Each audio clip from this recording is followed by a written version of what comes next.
any single thing that has been created on this physical plane, anything, it is merely an after image of something that was already created in the mental, the spiritual plane.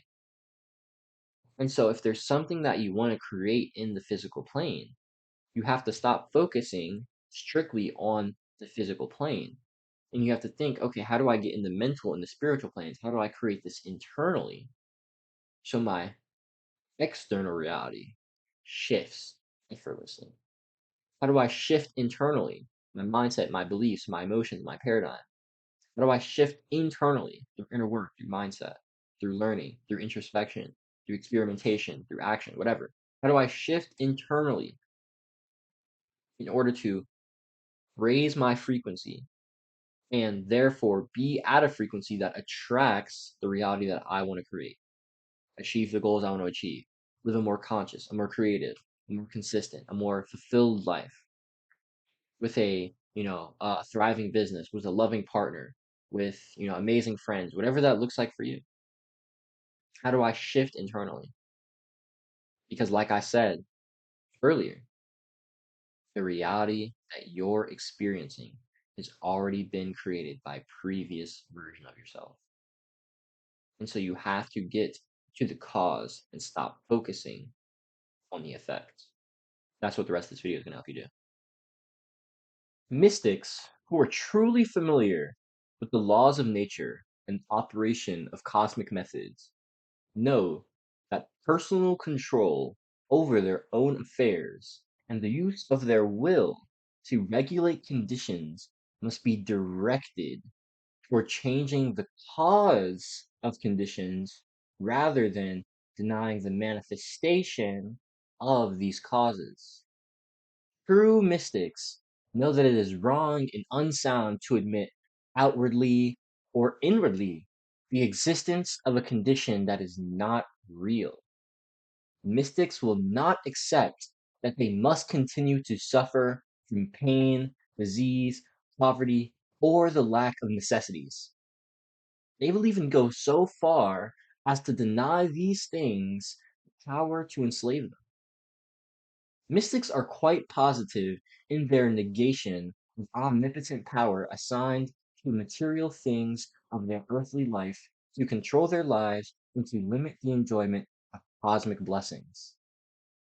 But mystics deny these things and rule them out of their life, not by affirming that the manifestations do not exist, but by affirming that these things shall not continue to be and are not what they seem to be and must submit to their will. Harvey Spencer Lewis, Rosicrucian Principles for the Home and Business. What I'm reading you here, this is a quote here from Harvey Spencer Lewis. But this here is my newsletter from today. You've been fed a lie, the truth about affirmations and manifestation. And obviously, if you clicked on this video, then which is basically the same title, then you're interested in this type. So here you can see my Digital Renaissance Creators newsletter. If you check it out in the description, you can go there. You can basically check out the outline for the video before it comes out. So all of my podcasts are going to be outlined, and basically I'm going to use the letter as a script, basically, to riff off of.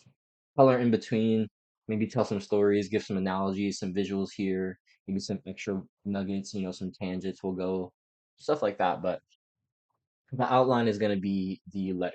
So if you want to get insight to that before the podcast drops, got this. Hop in the letter. It's free. Come join us in Digital Renaissance Creators. All right. Cool.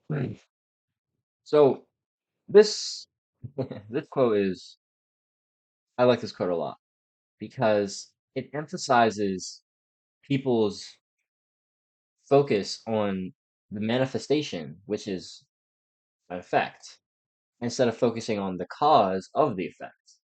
The cause being the mental or the spiritual plane, the inner plane. And we'll get to talking about the mirror principle and stuff like that later, but I want you to understand that you are the creator of your reality and that the reality you experience has already been created by a previous version of yourself. And I want you to hold on to that concept. The reality that you're experiencing has already been created by a previous version of yourself. I'm not gonna lie, I'm about to write that one down. I'm about to write that one down for me, no cat. Hold up. The reality you're experiencing has already been created by a previous version of yourself.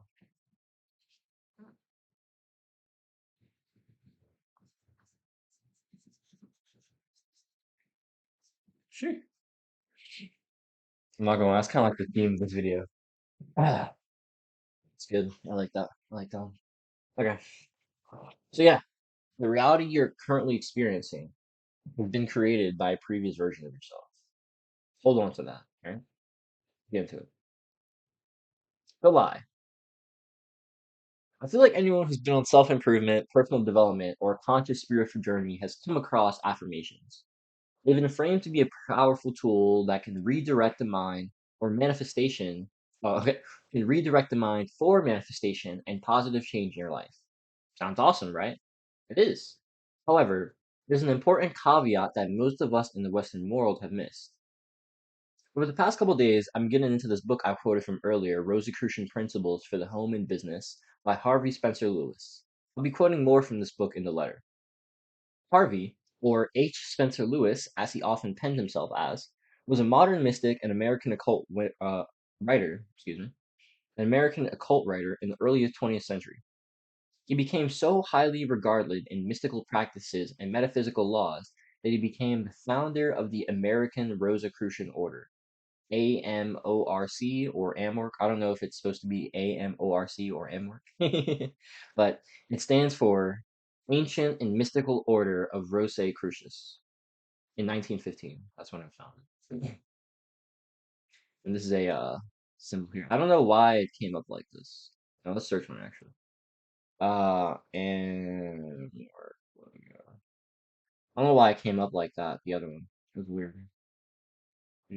But this is the image I had originally. Um, but yeah. So I got like 25 plus Harvey Spencer Lewis plus Amorc books for the free ski on Kindle.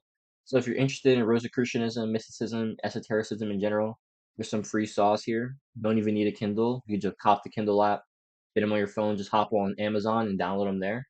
Get them on the free ski. Bro, look at this. I literally have, you can see here,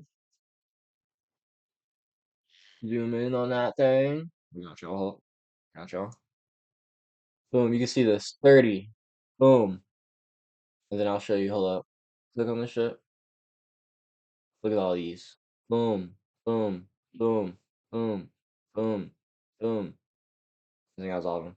That's all of them. But yeah. So I got all of those. Well, not all of them for free. This is 30 books, right? And so I was looking for one book, which was actually I'll show y'all. I'll show y'all that one because I'd seen this book before and I was interested in it. So I was looking for this book here, which is the there we go. I believe it's called Rosicrucian Textbook and Hermetic Handbook for Success. Rosicrucian Handbook and Hermetic Textbook of Success Secrets. Oh, there, that's in my mouth. That's my mouth. So I was looking for the Rosicrucian Handbook and Hermetic Textbook of Success Secrets on Amazon because I'd previously seen it, looking for some other esoteric books before. And so I was looking for that again, and so I found it, and when I found it, I basically clicked on like I clicked the button buy the one click you hit for buying books on Kindle, and then it basically took me to this prompt of saying, "Oh, um, buy 10 for." Oh, actually, no, that's not true. That's not true. That's not true. I didn't click on this book yet. I started going on a rabbit hole on Rosicrucianism, because I was looking on like other recommended books. So this book was like $3. Cool. So I started going on a rabbit hole finding other books on Rosicrucianism because of that book. And one of those was $1. And it was one of the books that I have in here. And so I found that one. I got that one, and that one was I was gonna buy that one. So that one was $1. Right? And then I was gonna go and I was like, okay, buy, hit this. And then it prompted me to be like, yo, you wanna buy 10 instead? And so it's like, wait, 10? That's like, hold up. And then that shit said $2, right? Literally 198. And so I'm like, hold up. You're telling me I was gonna buy one book for $1, and now you're gonna give me 10 books for $2? Okay, so what's going on here? Like 8 of these are free and one of these other ones is $1? So I'm like, okay, cool. Click. So I got all 10 of them. And then I saw that like all of them were like the Rosicrucian stuff, and I started reading a bit of them, and I realized that I'm like, oh, there's probably more free ones here. So I went back on Amazon and basically just like got all the free ones that I thought would be cool. And so I got like 30, and I think there's 45 in the collection total. Yeah, 30 out of 45. I'm not gonna show all that again, but that was a little tangent. If you got a Kindle, or I mean, you could just get the Kindle app. But if you're interested, all 3 books on Amazon about Rosicrucianism and about like the stuff I'm talking. You can literally get the book I'm talking about. Um, Rosicrucian Principles for Home and Business. That one's free on Kindle. So pop that. All right, let's get back to it. Let me make sure I'm good here. Okay, we're good. I was making sure the recording was good. All right, so before we get back to affirmations, I do actually want to take a quick second to discuss what I'm trying to do with these letters and the content I create. So the letters, the podcast, all the videos I make, my coaching, everything I'm doing basically. So I just want to tell you guys about my story. I straight up used to hate myself in my life. In May of 2023, I was lost, depressed, and pissed off. And honestly, I'll just back that up a bit. In January 2023, I was like super heartbroken, gave up on myself, hated life, hated like just didn't want to do anything. I was at college at the time. I only went to college for 1 year, so I'm currently 20. I'm turning 21 in about a month and a half at the end of the year, December 30th. And so I yeah, hated college, and I was like, yeah, fuck this shit. I'm giving up on life. Like there's this girl, right, I was messing with the previous semester, first semester, towards the end of 2022. And we had, messed with each other, done some things here and there. But we ended up like being friends because she said she wanted to like not be in a relationship. And then basically over winter break, she gets in a relationship. And then she comes back and she tells me she's in a relationship. And that shit crushed me. So I was like, okay, fuck life, don't care anymore. So I gave up on myself on that one. And I was like, okay, so let's just drop it. And so I was like, fuck that shit. And I basically just went in a hole the rest of like the semester. I literally never went to class. I literally went to class like 2 times the first week of second semester, and I never went back to class after that. So bad. But yeah, I didn't want to be at school. I went there originally and I majored in physics the first semester, and then I switched because I was like, okay, actually, I don't care about science. I love science, but my heart's not in it. My heart is in helping people. So I was like, say social work. My social worker in high school helped me so much. Like she is why I can honestly do what I do right now. The mindset shifts and inner work that I've done over the last 5 years started with her in her room in high school. And so she's been the foundation for me. And although I've only been on self-improvement for 16 months, I've only been like a spiritual journey for 12 months, and I've only been like on my mystical journey for about 7 months. I've been on this mindset shifting inner work journey, trying to really figure out myself. How do I fit in the world? How do people work? Stuff like that. Paradigm shifting, like understanding people, empathy, connecting, listening, being a teacher. I mean, I've just had the listening and teaching skills. Those have been mine ever since I was little. I've been helping my friends out in math class since I was 5 years old, bro. Like that's always been me. So I um I knew that about myself, but I knew that I wanted to help people, and so that's why I shifted into social work. But then I gave up on myself, and I kind of got to this point where I was like, yeah, I actually don't want to be here. And the thing is, I don't know what I want to do except help people and do YouTube. Except one, I don't know how I want to do YouTube, so I need to do it and figure that out. And two, I can't help people until I help myself first. So I had like this problem of wanting to help myself before I start helping other people, really. And two, I need to start figuring this YouTube thing out, but I didn't feel comfortable figuring that YouTube thing out because I wasn't in an environment in New Jersey where I'm from, where I felt comfortable creating.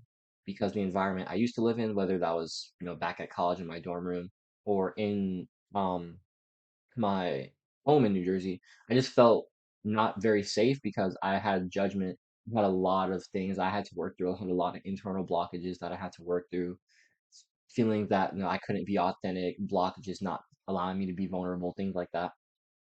And all of those things stopped me from like being my best self. Uh on tangents, I'm gonna try to remember to come to the main shot, so I'm gonna keep that in mind.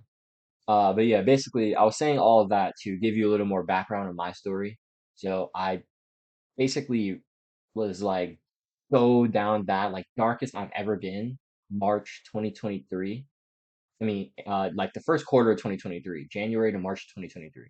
And honestly, I've been in I was in a recent rut, like August, September, not matched that pretty fucking close. I'm not gonna lie. I was down bad then. I'm gonna keep this back. And it makes sense to why I wasn't getting any business or like YouTube results kind of either. And we'll talk about that later. I mentioned that in this letter as well. But yeah, I was down bad, my worst end 2023. And so in like May, I was like, all right, fuck that. I'm going to leave New Jersey, and I decided to make the decision to actually like leave New Jersey and come down to Georgia. That didn't actually happen until July, so I didn't get here until like end of June or July. I don't remember exactly which one. But I consider when I really got to Georgia when I actually got into self-improvement. I started learning and I started like reprogramming a bit, starting getting into self-improvement YouTubers a bit. In May, I actually got into self-improvement, personal development from Captain Sindad, who's a YouTuber.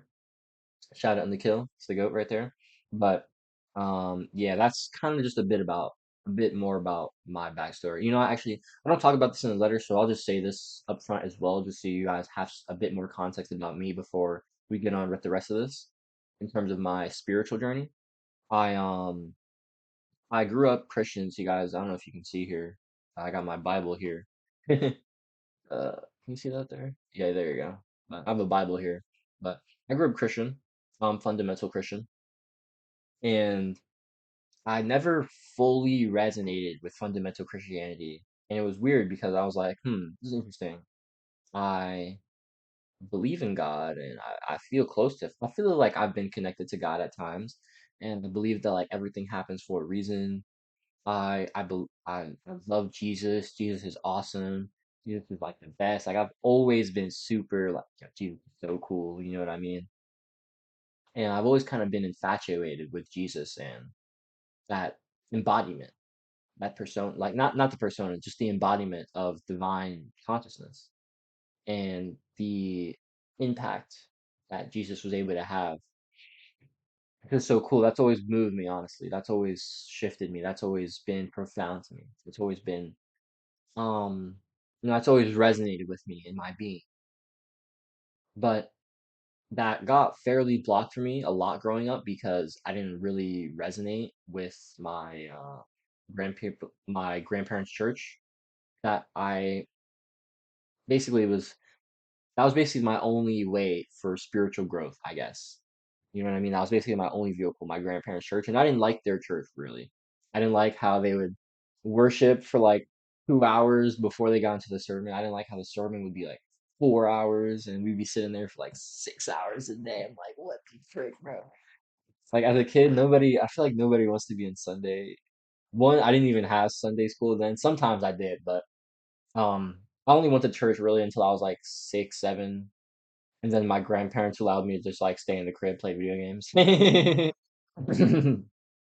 Because by then they saw I wasn't really jacking it, and my grandparents never wanted to be like super pushy on me, which I really appreciate because I didn't have like a super dogmatic um like upbringing, which I really really appreciate because I've always had such just an open perspective to things.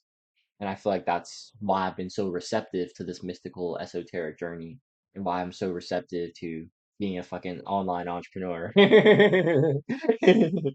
So I grew up Christian, and although I never really felt like very connected to my religion until I was about 12. I did feel, like I believed in God and stuff like that, right? So when I was about 12, about 11, I think actually. So it was around fifth, sixth grade.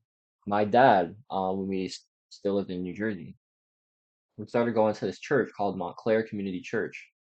And that is where I first started feeling like true connection to God, and especially to Jesus, um, through youth group, because the youth group allowed me to really connect with my fellow peers in youth groups, connect with the pastor, and that really allowed me to resonate with the word, with the sermon, with they were teaching, with Jesus' teachings, with the sayings and stuff like that.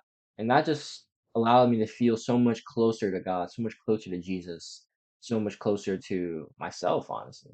And it was a very beautiful time, honestly. Like I haven't looked back at this like this at all. Like this is the first time I'm thinking about this. But that, I don't know how long we went to that church, maybe only a year or two, because around so I believe we started going to that church when I was in sixth grade.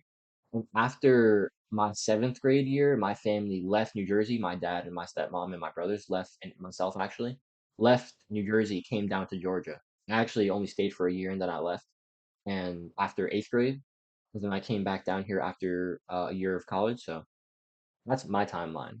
But basically, looking back on the church now, it's interesting to see just how transformative that actually was for my spiritual journey, because that, like, church there, that was actually my first opportunity to feel connected to God, to Jesus. Like, I considered like getting baptized. Like, I've never been baptized.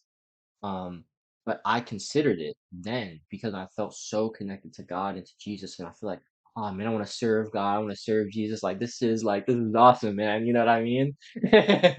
I mean, that's how I feel right now. It's just in a different way. I'm a mystical Christian now.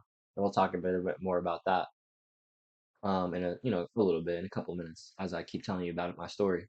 But um yeah, that church and that youth group was actually very transformative. So ages like 12 to like 13, 11 to like 13.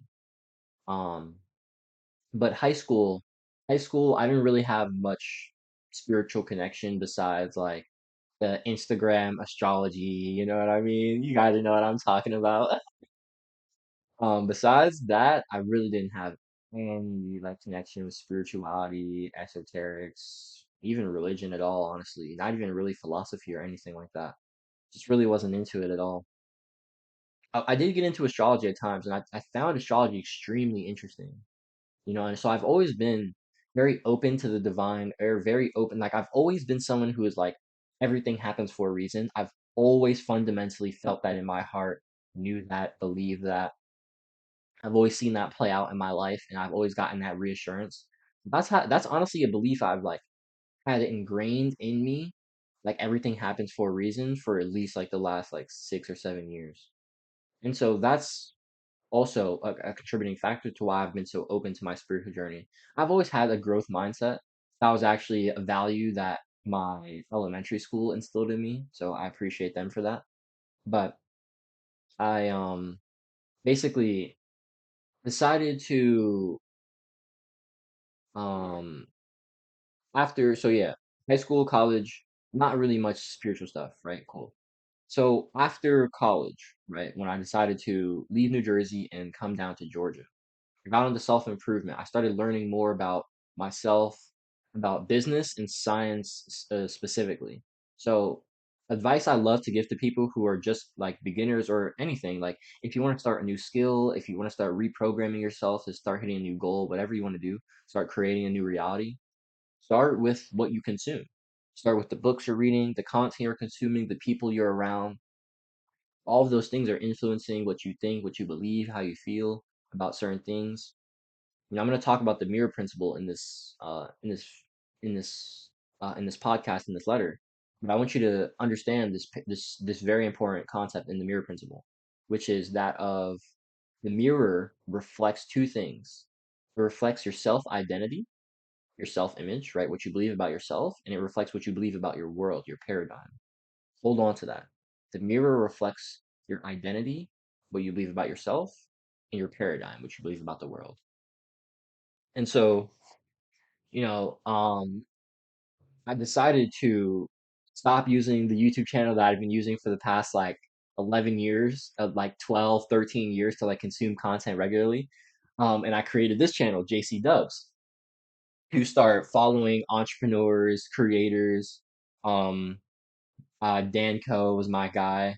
There was basically the people I really was into at the beginning of my journey was Alex Hormozy, Layla Hormozy, Danco. So those are the three entrepreneurs mainly. For self-improvement, it was Captain Sinbad, it was First Man, and yeah, those are like my self-improvement people. And then Dr. K kind of fits in there, so Healthy Gamer GG, Dr. K. And then for science, it was Dr. K. Dr. K is a scientist, he's a doctor. But Dr. K also is a monk.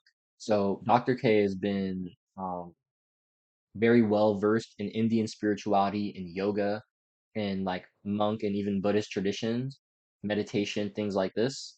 And so he likes to combine spirituality and science, right? This holistic approach to mental health, spiritual health, and living a better life. So I learned a lot about Dr. K, and he's what really got me into yoga, which is why right here I have a Bhagavad Gita.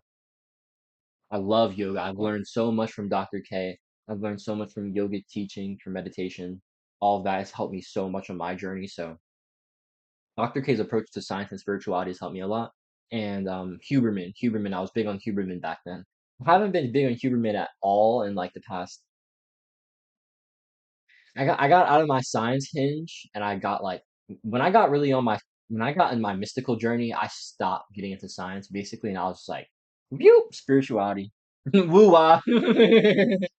Honestly, here's the thing. So I see science and spirituality as two sides of the same coin. This is the fourth hermetic principle of the law of polarity. And this is the law that says that all opposites are identical in nature, but varying in degree. And so I like to perceive science and spirituality as two sides of the same coin.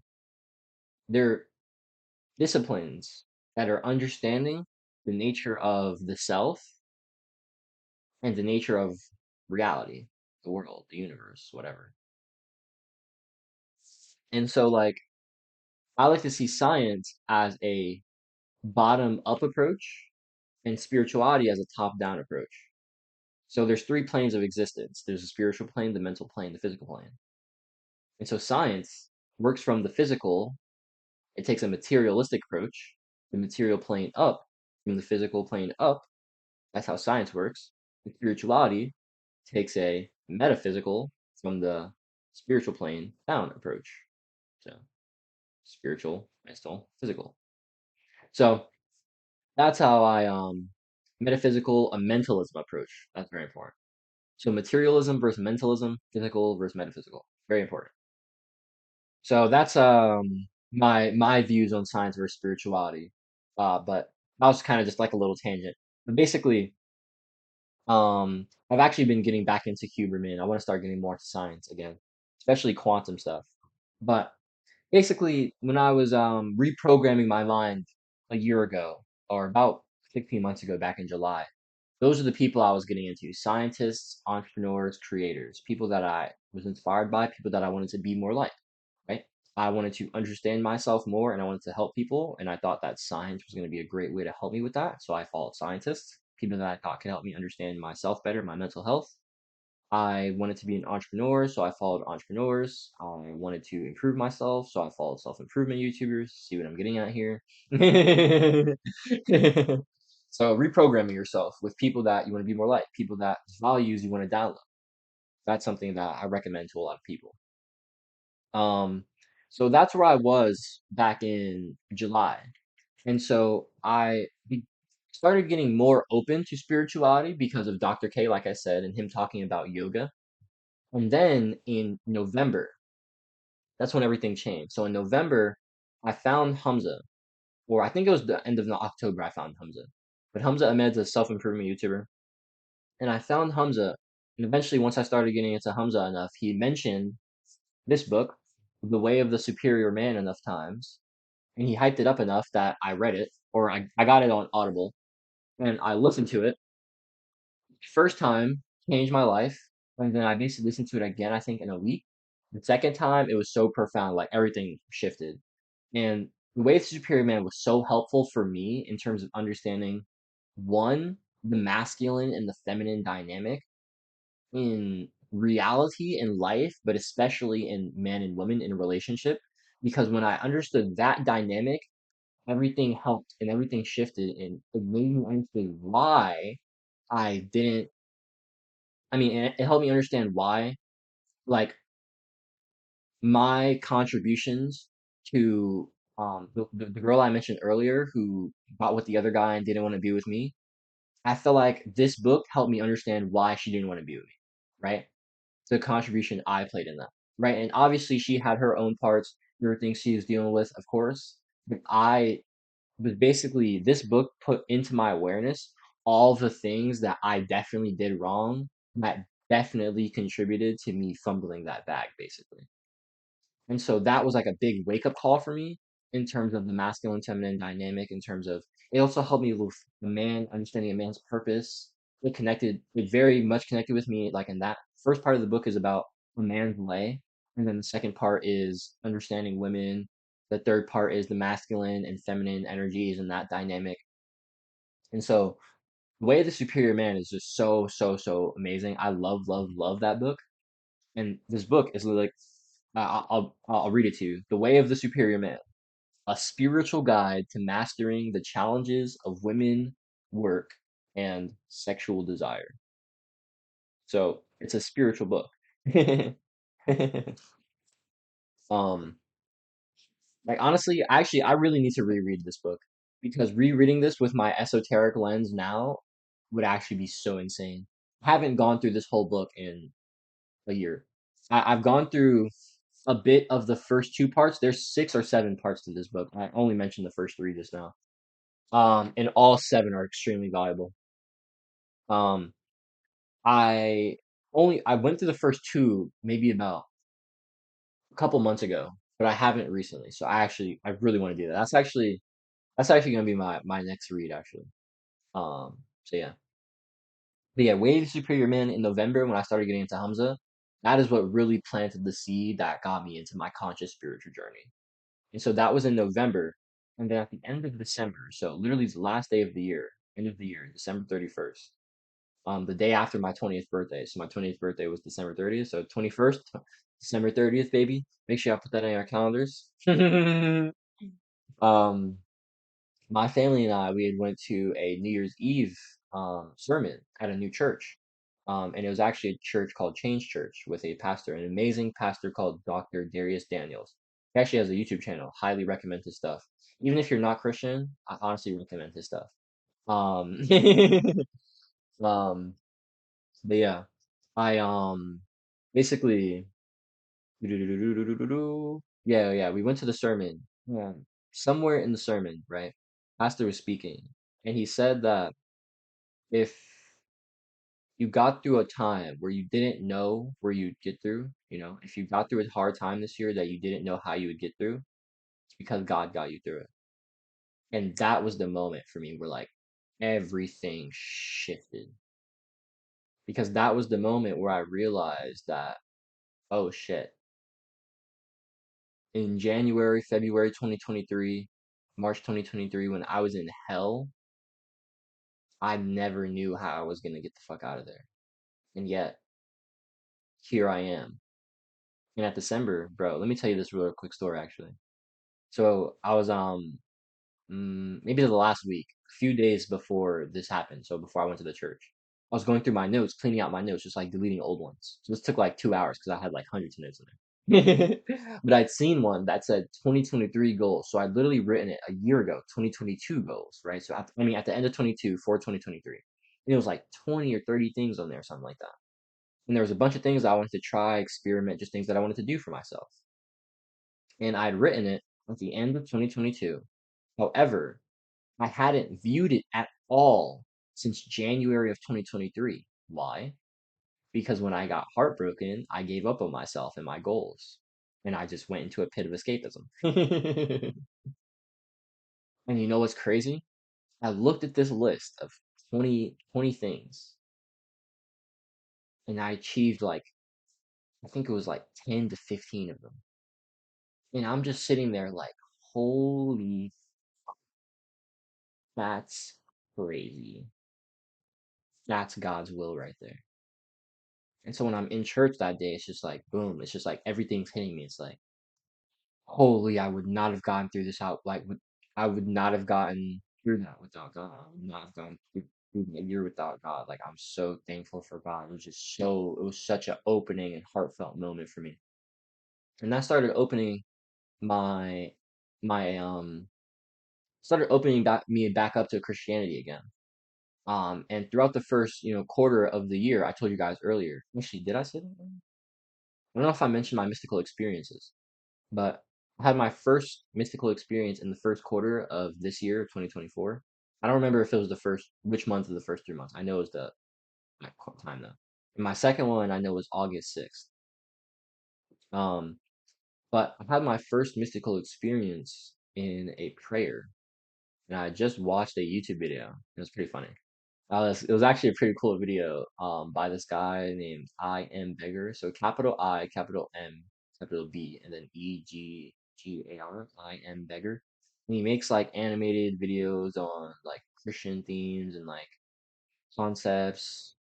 Yeah, I don't know. The videos are actually really cool though. Honestly, if you're not even Christian, I honestly recommend this jumping into those. Like these videos are sick. Oh man.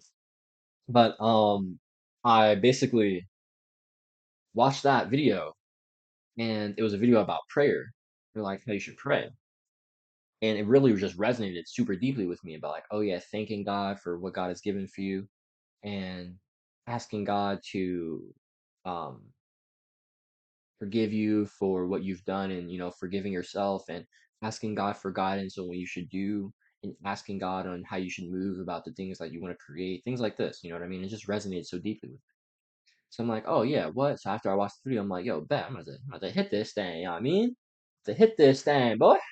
And somewhere in the video, I don't remember exactly, but he just talked about asking God to reveal himself to you, almost like asking God to show you his presence. And if you really allow that, right? It's like prayer is about allowing God to come and be in, like allowing God's presence to come be around you, to be tapped into that, right? To be open to that. We get so caught up in the physical plane that it's very hard to tap into God's presence. God's presence is that of the highest in the spiritual plane. It's very hard to get through the physical and the mental plane and get there, right? It's very hard to tap into that. And so, unless we're in a deep prayer or meditation, or maybe we're walking outside and we're, feeling connected to nature. That's how my second mystical experience was happened. But basically, I was yeah, I just sat in this I wasn't this chair. And actually it was an older chair. That chair was a piece of shit. But I sat in the chair. I sat in the chair. And I just sat here. Yeah, just simple. Just like this. And I just closed my eyes, and I went and I started thanking God for the things that I had and the things he granted me in my life. And um I started to thank God for getting me through last year. I started to thank God for what I had and things, my family was doing at the time. Like my stepmom had actually injured herself last year, so I was like thanking for her health and her recovery. Um, and then I just wanted to ask. I was just, God, like, show me your presence. Like, I want to feel you. I want to experience you. I want to know you, God. I know you are here. I know you are real, and I want you to show yourself to me. I want you to reveal yourself to me. And it was really like a demand to to know God. And it was just this overwhelming presence. Just like I just felt like all I can like really say and like describe it as is like this overwhelming sense of love all over my body. Just this immense like feeling all over my arms, all over my neck, all over my chest, all over my legs, like my entire body. As I'm like sitting here is just like it felt like heavier, like weighted. You know what I mean? And it just felt like it was light, just like it felt white almost. It's kind of weird. I've actually never talked about that in this much detail before, but that's kind of how my mystical experience went. My first one went. I'll talk about my second one real quick. But that was August 6th. And I was actually high, so I just connected with some cannabis. Um, and I was listening to a video lecture by Aaron Apke. It's my dude, that's my spiritual guy right there. It's my second guru right after Jesus. Um, so I was listening to a lecture by Aaron, and he was just talking about something I don't remember exactly, but I just like not it just resonated so deeply in my being. It's like, oh my God, like all duality is an illusion. There's only oneness. The ego isn't real. Ego is an illusion. And I just started like almost like playing around with the concept and just laughing about it. It's like, wow, ego is not real. Ego is so it's, like there's only oneness.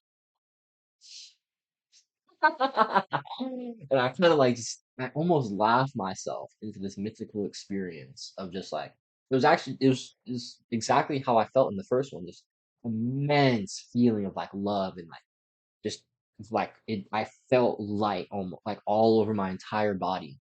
But this time I was walking and it was so cool because before I was in a prayer and so I was with my eyes closed almost like a meditation. This time I was outside and I was looking at the trees and I was taking in the abundance of the trees and of the sky. And I just felt so connected with the ground, with the earth, and even like with my shoes. I felt like more connected, like I could feel the earth on my feet more. It was so cool, man. Um, so those are my two mystical experiences. But basically, after my first one in the first quarter of this year, that really changed my life, right? Because from that moment, I knew God was love. And I knew it. I knew it. And from the moment I knew God was love, that was like, if God is love, what about hell? Hmm. Like the idea of eternal torment of your children's soul. I don't like this.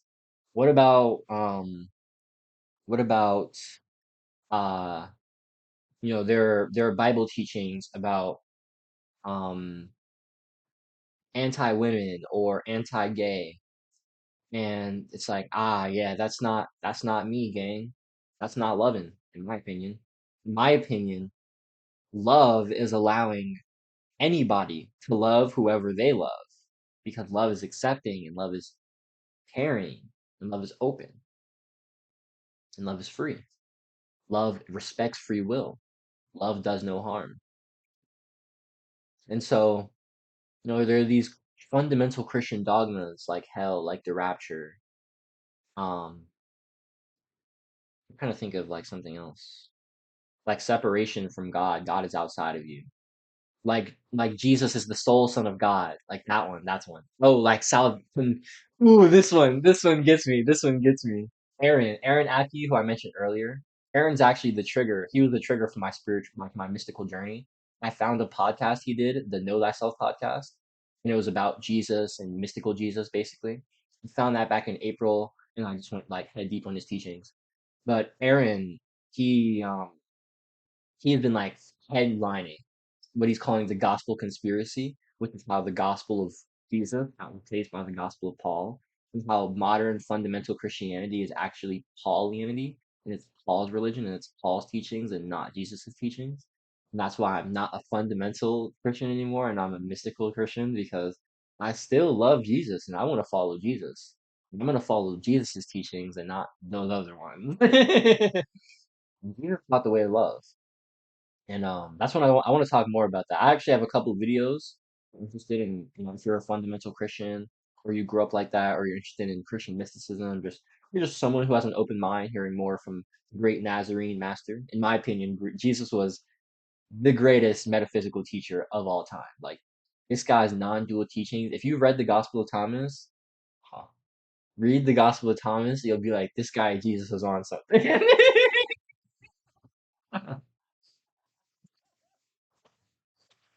Oh man, this is teaching from the Gospel of Thomas in his letter. We'll talk about that later.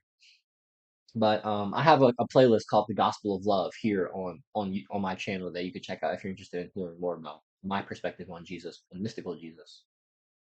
But basically, back in the first quarter of this year, right? So before April, before I found Aaron, I had this fundamental like riff in myself, and it was like, dang man, like I love God. I love Jesus. I want to spread God's love and wisdom. Like I felt so compelled to like spread the gospel. Like that phrase kept coming in up in my head and in my heart. Spread God's gospel, spread God's gospel, spread God's gospel, spread God's love and wisdom, spread his love and spread God's love. Like that's what I want. Like that's what I just feel so compelled to do.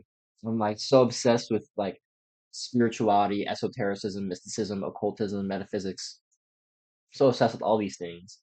And it's because I want to use these things to help people apply them to their life and live a life that they love, however that looks for them.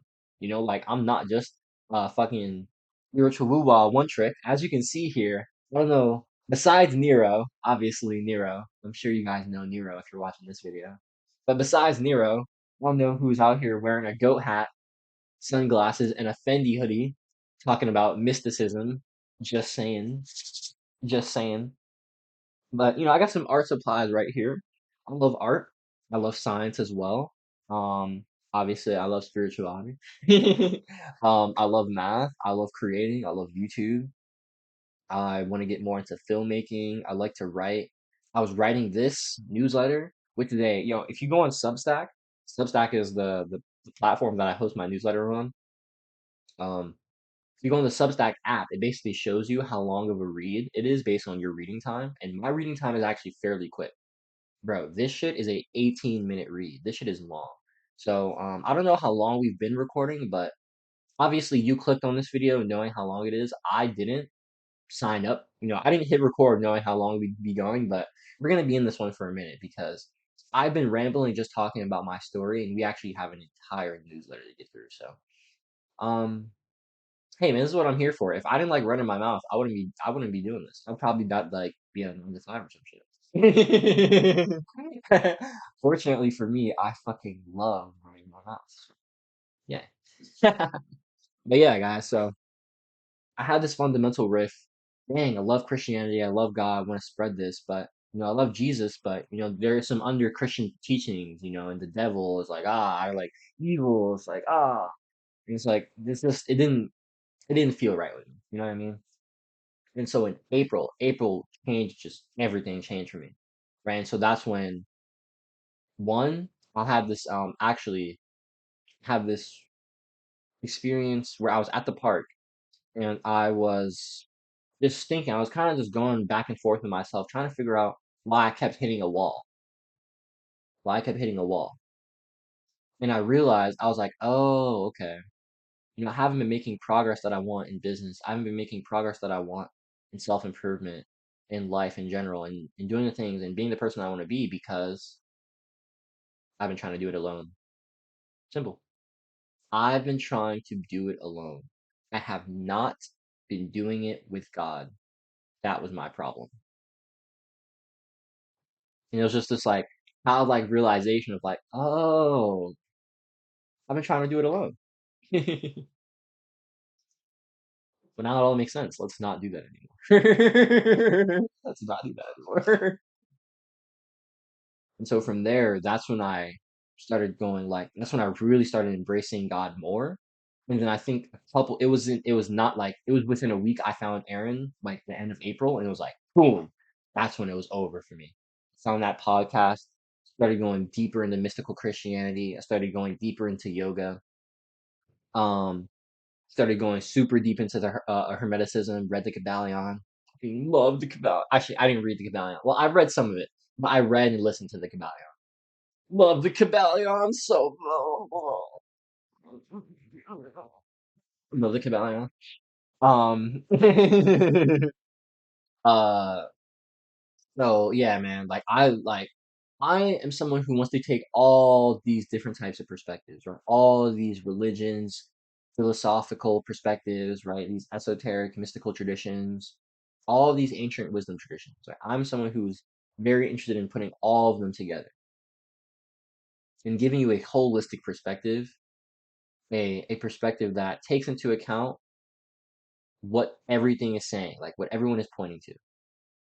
And in my opinion, I feel like I do a decent job of that in terms of leading you towards love, the law of love. In my opinion, Jesus had it right. The gospel of love, the gospel of love God, love your neighbor as you love yourself, love God, love your neighbor, love yourself, all very important. Separation from God, separation from others, or separation from yourself, any of that will cause suffering. Um, do no harm, do unto others as you would have others do unto you. Right? Treat others how you want to be treated, the golden rule. That's the law of love. That's the law of one. And if you'd like to hear more metaphysics about the law of one, I have a video talking about the law of one. It's a 54-minute lecture. It's titled "All of Your Suffering Comes from Not Knowing This Law of the Universe." So you can check that out. But basically, that's what I'm here, that's what I'm about. That's my background on like self-improvement, my mystical journey. Honestly, I didn't really talk about like my self-improvement journey that much. I really talked more about my spiritual journey. My self-improvement journey I talked about. If you look after this video, there's actually another 2.5 hour video. So if you love long form video and you're liking the kid, you can check out another video, for your walks, for your car rides, for your learning sessions, whatever you're doing. Or you just want to watch it. This one doesn't have the cool lights though, just a warning. Okay, I'm sorry. It was before I put these up. It took me 3 hours to put these up yesterday, so worth it though. With that first video in the description, that actually talks a decent, like a very good amount about my story, my self-improvement, and my business story. So if you want to hear about that, first link in the description, that will help you actually. So that's actually like a mindset and metaphysics trainer for conscious creators that want to make their first $1,000 online. So first link in the description after this video, you can check that out. Holy, that was a very long tangent. So let's get back to the letter. So in May of 2023, I was lost, depressed, and pissed off. What I wasn't was hopeless. I've always known that I was capable of great things. I proved it over and over to myself in school, sports, YouTube. I got my first 20,000 view video at 8 years old. I've been posting YouTube videos since February 24th, 2012, 12 and a half years ago. And 3 weeks into my YouTube journey, 15K views. The next week, it had 20K views. I think right now it has like 25K. I don't know if that video is public right now, but if you guys want to go see my first ever channel is actually called JDCW Boy, all lowercase, all put together. JDCW. Honestly, fuck it. I'll just show you right now, dude. I'll show you right now. Well, I was embarrassed to do this before. In one video, fuck it, fuck it, fuck it. We got the goat here. This is my self-improvement goat right here. This is my current channel. What are you doing, dude? Okay. This is.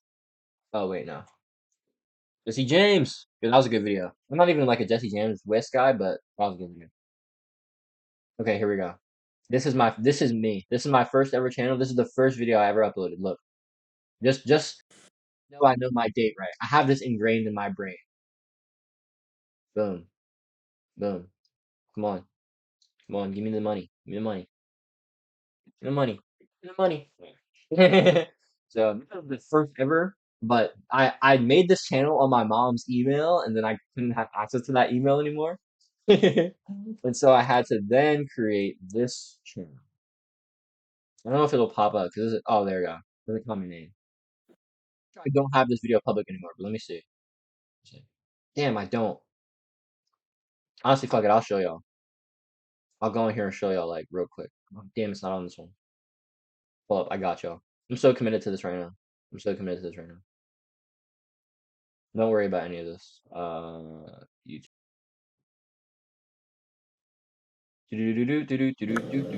So Shut up, Jaden. Damn it, it's not on this one either. I'm down bad right now. Fuck it though. Yeah, I'm in it, so we have to just do it. You know what I mean? We have to just do it. YouTube Studio. Okay.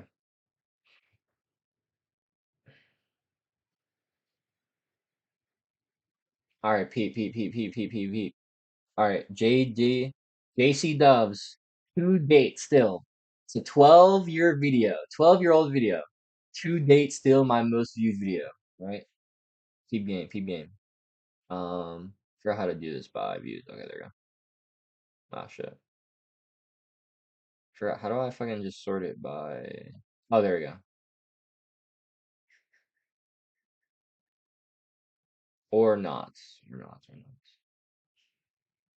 All right, fuck it. Yeah, this is fine. This is fine. This works. This works. I just want to. Actually, I'll show y'all. I'll show y'all my bands real quick. I'll show y'all bands Lil Me was putting there real quick. Look at that. One band girl. Look at that. 1.6 band girl. Hold up. Almost a little 10 band girl. Hold. Look. Look. Look. Little 10 band girl. I mean, little 3 band girl. Ooh, a little 111. Little 1 band. A little 1.4. Little 25 band girl.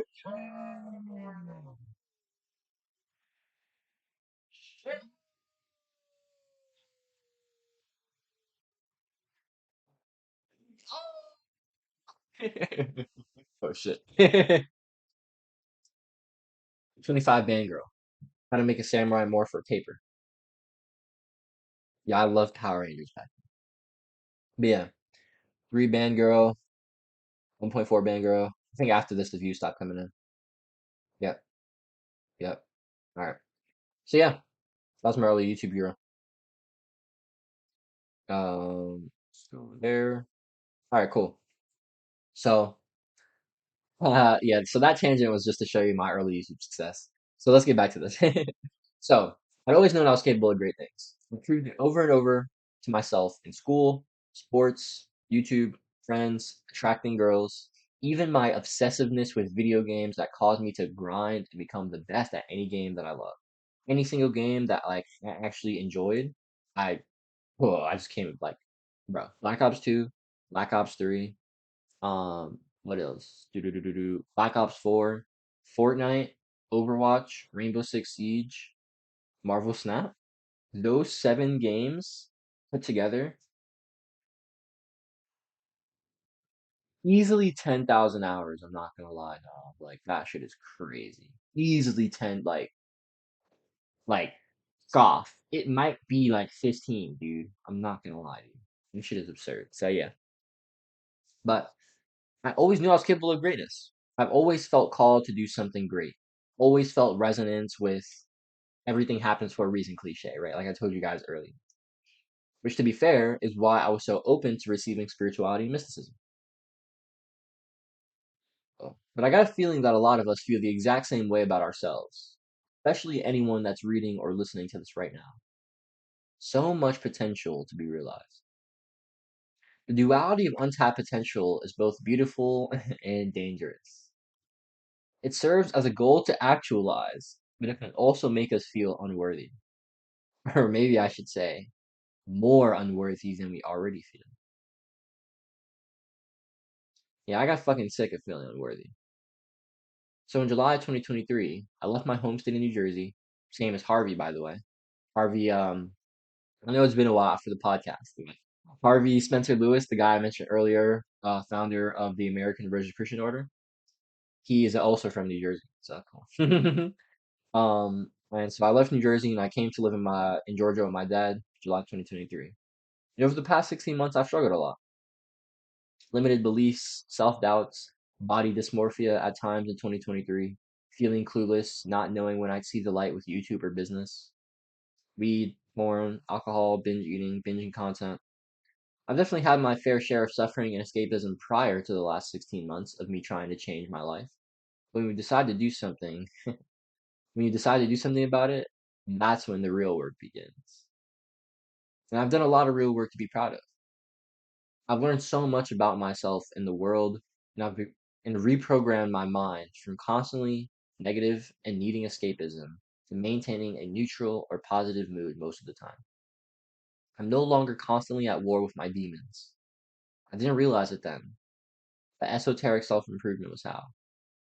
And esoteric self-improvement is basically just my new way I'm packaging self-improvement, which includes spirituality and conscious metaphysics and esoteric ways to actually holistically improve your life, but using like esoterics and like spiritual health, which was the biggest thing that helped me. Like I told you guys earlier, when I said, "Oh, I've been doing it without God," that was like the realization for me. Since then, I've been on my mystical journey.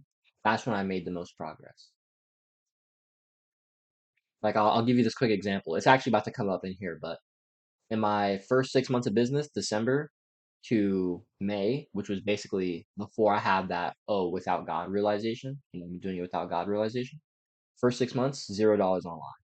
Hella flip floppy, limited beliefs, not believing in myself, just nothing. Went from 13 to 69 subscribers on YouTube. 6 months. I was inconsistent, granted. Like I said, limited beliefs, blocks. That caused me to be an inconsistent creator. Then, from June to October, right, in my next 5 months, I made my first $1,800 online. Boom. I also posted for 101 days straight from May 15th to August 24th. I also haven't missed an upload in more than 2 weeks in the past 6 months. So in the past 6 months, from May 15th to today, November 19th, I haven't missed an upload in longer than, I believe it's actually 12 days. I got consistent because I got past those blockages. Unblocking your creativity is very, very important. If you're not sure how, you can check out the description. You can see my journaling course for inner work, or you'll see mini business course that actually has 4 videos. The first 4 videos in that mini business course are actually like mindset trainings, metaphysical principles that are actually for inner work and healing, mindset shifts, inner healing. So those the first half of that course, the purposeful entrepreneurship mini course, or the journaling course for inner work, those two are great for inner work, for finding like gaps in your awareness, healing, stuff like that. um but yeah, so getting back to esoteric self-improvement, esoteric self-improvement was truly how I changed my life in the past 7 months since I've gone on this mystical journey. In the past 16 months total though, I've one, ruthlessly learned through videos, books, and podcasts to grow my awareness and find the blind spots causing any suffering. I've two, used unplugged walks, journaling, and meditation to introspect, contemplate, emotionally process, and heal trauma. I've three, released baggage and trauma through hard conversations, forgiveness of others, and forgiveness of myself. Still working on this one though. This is easily the hardest one for me. Like all three of these: hard conversations, forgiving others, and forgiving myself. Actually, no, hard conversations and forgiving myself. Forgiving others is super easy for me. Hard conversations and forgiving myself are the hardest ones for me. Super difficult for me. Still working on those a lot to this day, to this moment. Four, I created a walking habit that's averaged 9,000 steps per day the past 6 months and allowed me to go from hating my body in 2023 to being proud of it now. Five, I began loving myself, loving others, and loving God way more. Six, I became a way more consistent and fulfilled creator, unblocking my creativity, which enabled me to post for 101 days straight from May 15th to August 24th and not miss an upload for longer than 2 weeks in the past 6 months. Seven, I went from $0 online in 6 months in December 2023, May 2024, to my first $1,800 online in 5 months, June 2024, October 2024. Eight, I've attracted like-minded people and have begun building a purposeful movement, doing what I love every single day, attracting people here on YouTube and even others on Twitter, on Instagram, mainly here on YouTube. You guys here on YouTube, love you guys, especially everyone that reads the letter. So if you're in the letter, I love you more. Ha ha ha.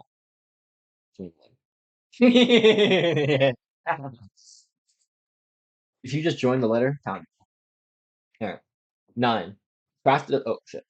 Nine. Crafted a lifestyle that allows me to learn, write, record, walk, lift, create art, and basically anything else that I love. And 10. Created a life that I love through mindset shifts, inner work, esoteric self-improvement, and surrendering to God's will. So that's what I've done in the past 16 months. I got on the self-improvement back in July 2023, 16 months ago. But I didn't start getting on a conscious spiritual journey until November 2023, 12 months ago. Yet it wasn't until I began my metaphysical and mystical journey in April, 7 months ago, that I saw true change happening in my life. Embracing God, learning metaphysical, esoteric, and occult wisdom, living from love, oneness, and non judgment, serving the collective through content coaching and info products, giving away money, buying food for homeless people when I see them, loving myself more, accepting all parts of myself, and forgiving myself. This mystical and esoteric path has been so profound and transformative. I know that God is using me as a channel to spread what has helped me to others like me, as a channel to help conscious creators expand their awareness and practically incorporate these mindsets, metaphysical laws, or mystical teachings to achieve their goals and live a more beautiful and fulfilling life while living from love.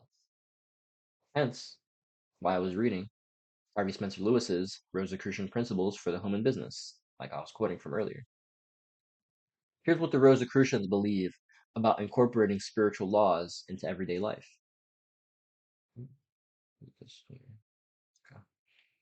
Rosicrucianism, as presented by Amorc throughout the world today, is a practical philosophy, a science of demonstrable laws. And Rosicrucians have always been practical individuals, working with nature's laws for the sole purpose of improving their own and others' lives here on Earth now. Very important part. Here on Earth now. For the sole purpose of improving their own and others' lives here on Earth now. According to the Rosicrucian ideal, each person should attempt by every means, ethical, moral, and cosmically approved, to succeed in life, to enjoy health, happiness, material comforts, and the comforts of physical existence, and to gain spiritual peace and attunement. In fact, Rosicrucians have ever held to truly fulfill the mission of our existence here on earth, and thereby carry out the divine will, we should neither slight nor negate the material or worldly obligations that are incumbent upon all of us, but should meet them, master them, and make an eminent success of our earthly life. This, say the Rosicrucians, will bring us more truly in contact with the universal laws of nature and attune us more consciously with the universal scheme of things, rather than living a speculative abstraction or spiritual monasticism. So that's what the Rosicrucians have to say about not living in la la land when it comes to esotericism and mysticism, and practically incorporating these things, using these metaphysical principles, these spiritual principles, and actually living in the 3D plane. There's a chapter in the Kabbalion called the Divine Paradox. The Divine Paradox. Divine Paradox that talks about this. Did I write about this? Give me 1 second. If I didn't write about this, I'm not going to talk about it. But if I did, I will.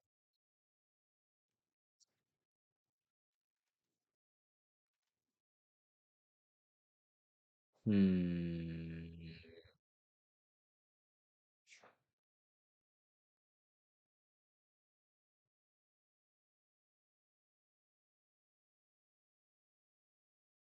Okay, you know what? I'll read this actually real quick. Because the divine paradox is actually it's actually pretty important to understanding like what I'm getting at here. So basically, what I just read to you is the Rosicrucians basically saying, hey, don't live in fucking spiritual woo la la la land, right? Be there, use that, tap into that, definitely, because that is our nature. However, we must live in the 3D plane because that is where we live and experience life. Cool. Awesome. Okay, so awesome. With that foundation, let's talk about this. So, in chapter 6 of the Kabbalion, the divine paradox, it discusses that man's physical or temporal nature and man's spiritual or eternal nature, right? It talks about both of these two things. I meant to say physical physical, physical or temporal nature and man's spiritual or eternal nature. There we go. So the both of them. It talks about man's dilemma of being spirit truly and undoubtedly, yet also experiencing a quite real physical reality. Actually, let me shift here. The 3D plane of space-time isn't real. It's a construct. Yeah, it's a construct of the 3D plane, right? Space-time isn't real. It's a construct of the 3D plane, and that aids in the evolution of consciousness by giving consciousness a linear path to follow and evolve on. Let's say linear in quotes, because I have an itching suspicion that time, like most other things represented in nature in cosmic law, is cyclical, not linear. So time actually moves in a circle and not a line. But that's a topic for another day. So just meditate on that for a second if that intriguing. But why does history always seem to repeat itself? Cyclical, not linear. Back to the divine paradox. Although the 3D plane or space-time isn't real from the absolute perspective, which is God's perspective, from the relative perspective, which is you or ours perspective, right? Individual perspective, the 3D plane, our physical reality, and space-time are quite real. Right? Like you're gonna tell me this isn't real, this isn't matter. You're gonna tell me our experience of time isn't a thing. Of course, time is subjective, but that's still getting a bit quantum, right? It's like space time, the material realm, matter is something we experience. It's there's a reason we call it reality, right? Even though it's not the highest reality, the supreme truth of God, which is the highest reality, right? It is completely and utterly real to whoever experiences that reality. That's what I had to say on the divine paradox. Although what we experience in the physical plane isn't of the highest reality, it isn't highest truth from the absolute perspective of God, it is the truth of our relative perspective. And so we have to obey its laws. That is the divine paradox. Although it's an illusion that must be obeyed. Interesting, right? That when I listened to that the divine paradox, that was a big shift for me actually. And that actually caused like that was a big trigger for a lot of inner work for me because it allowed me to see that I was denying the physical plane. I'm actually about to talk about that. Let's get back to the letter. Mastery of the physical, mental, and spiritual planes is a requirement. Without all three, you live in a shallow, suffering, imbalanced, and unfulfilled life. I want to repeat that one actually. Mastery of the physical, mental, and spiritual planes is a requirement. Without all three, you live a shallow, suffering, imbalanced, and unfulfilled life. That sucks. With all three, you have immense inner peace, often referred to as bliss or bliss consciousness, and experience great abundance. Abundance that can materialize into material manifestations. So you desire it and will it. Desire and will, both are important. Desire is the of the heart, the feminine principle. It's the emotion, and will is the masculine principle of the mind. It's the intention. Intention. There we go. Both are important. The seventh hermetic principle, the principle of gender, says that everything has its masculine and feminine principles. I want you to think about this. You need a man and a woman to make a baby, right? The masculine and feminine are required to come together in order to create new life. That's what gender truly means. Generation. Generate. Gender. Generate. Generation. Creation. Right? It's what's required to create, to generate. And so the principle of gender, the seventh hermetic principle, says that everything has its masculine and its feminine properties because everything needs the masculine and the feminine to come together in order to be manifest. And so that requires desire of the heart, emotion, the feminine principle, and intention, will, the masculine principle of the mind. Coolio. So, yeah, Abundance that can materialize into material manifestations so you desire and will it. That is true holistic improvement. And I've personally been imbalanced and too far in the mental and spiritual worlds. That's when I was telling you guys about like when divine paradox slapped me around and I was like, oh shit, that's what I mean. And it's not good. Back in August, after my second mystical experience, I had a very hard time readjusting to my new conclusion that all duality is an illusion and the ego isn't real and we're living in a divine matrix. Well, that was crazy. All of which are true. However, it had me imbalanced and unconsciously denying the physical plane, which is not good because that's separation. This imbalance then manifested in self sabotage, through escapism, not walking or exercising, having horrid binging habits. So just not taking care of my body, not doing things that were good, denying the physical plane, denying my physical reality, not embracing, not accepting, not loving, separation, not good. You want to learn more about why separation is a no no? Watch my Law of One video talking about why all of your suffering comes from this, not knowing this one law. It wasn't until I stopped denying the physical and began embracing it, which is what I've really been doing, like really been doing, which I've especially been doing the past couple of weeks. I've been getting in the gym. I'm being more conscious of getting on my walks, trying to get I'm really trying to get to 10K steps a day again. Um Diet as well. Just I'm trying to be way more conscious of the physical because I feel like once I can master the physical, it's gonna be so good, man. Actually, I'm gonna read you guys this real quick. I'm gonna finish reading you this part of the letter, and then I'm gonna read you this part, something I wrote in here real quick. But yeah, embracing all parts of myself, embracing my ego, embracing my God self, the ego self, the shadow self, the animal self. That when I started not separating these parts of myself, truly accepting these parts of myself, shining light on the darkness, that is when I began finding true peace, happiness, and fulfillment again, like I was back in June and July when I was manifesting like crazy.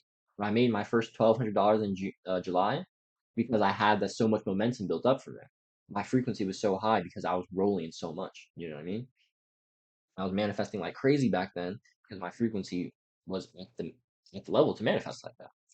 And so now I'm working my way back up there. You know what I mean? Man, we get there, man. I'm not gonna lie, I've been so lit the past like, damn, I'm not gonna lie, I've been on a roll for like a week. Man, this is lit, bro. So cool. But actually, I want to talk to you guys real quick. I want to read you this letter I wrote about discipline in reality creation. Discipline is freedom. We all know that our external reality is a reflection of our internal state. Our mindset, emotional stability, self beliefs, paradigm, and unconscious programming are all creating our physical reality. So, what does discipline have to do with materializing your desired reality? Everything. Oh, excuse me, it's gross. Discipline is about maintaining an internal state or executing on external tasks even when you're met with resistance or desire to fold or not take action. In shorter terms, discipline is about acting in alignment with the will of the mind when resistance in the mind or the body arises. If you're disciplined, you can maintain a level head and sense of poise. If you're disciplined, you can push past temporary pain in order to create long term pleasure. If you're disciplined, you can build your mind or body. Oh no. If you're disciplined, you can bend your mind or your body to your will. I wasn't fucking shit that off of. But if you can't bend to your own will, how do you expect reality to bend to it? Right? So if you're disciplined, you can bend to your mind or body to your will. But if you're not disciplined, how do you expect your reality to bend to you? If you can't bend to yourself, how can your reality bend to you? Your reality is you. You experience your frequency. Your reality is a reflection of you, right? And so if you can't master yourself, you'll never master your reality. Until you are internally disciplined, Your reality can't be externally disciplined. Your reality won't fold and do whatever you want it to do until you are able to fold to your own mind and do whatever you want it to do, whatever you truly want it to do. Not just like going with any urge or craving that arises, but true discipline of the self, true alignment. That's something I'm still working on right now. I'm not gonna act like I'm there. I'm I'm I'm trying to stay more disciplined every day, baby. I mean, not fold into like especially sugar cravings or lust. I mean, the lust has been crazy lately, gang. I've been fighting that. I've been getting up against lust though, bro. Lust could have had me like a few times in the past week, like going back and like watching porn and like fapping, bro. I'm out here, bro. I'm out here. My fur is not getting me. Discipline yourself, discipline your reality. Master yourself, master your reality. Shift yourself, shift your reality. So, also a little wisdom from the kids ski. I got more letters like that, like in my journal, that I'm actually going to be dropping here on my newsletter. So if you guys want to tap into those and read those before you get the video here on YouTube, or you'd like to actually read my writing without me rambling, follow my newsletter. Tap into that, so you guys can stay tapped in for that. All right, but yeah, back to the letter. Back to the letter. I got a picture of me here, smiling, looking super happy, looking super happy. Super happy. Look at me looking super happy. Look at me super happy. Yeah. That smile. Look at look at yeah, this was me from like Thursday, I think. It was a gym day. Anyways, that's what I'm here to do, right? I'm here to help you use mindset, inner work, metaphysical principles, esoteric self-improvement to holistically improve your life and create a life you love. Right? Esoteric self-improvement. We're about lifelong learning, holistic health, and conscious creation. Esoteric means within. And that's why our mantra for esoteric self improvement is go within, create your reality. Let's say that one again. Go within, create your reality. You are the creator of your reality. And I see it as my job to guide you in creating it. Ready to get to work? Let's get back to the letter, baby. Alrighty. Let's see here. The truth about affirmations. Here's what Harvey had to say in the first chapter of Rosicrucian Principles for the Home and Business, titled The Truth About Affirmations. Oh shit. What's going on there? Right.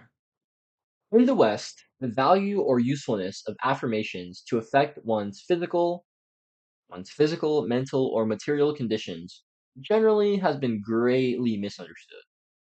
And the same may be said of the real fundamentals of applied psychology. In the East, those long familiar with the mythical laws of life are quite aware of the fact that the mere affirmation of wealth or health will not bring these desirable things into the environment where they do not already exist.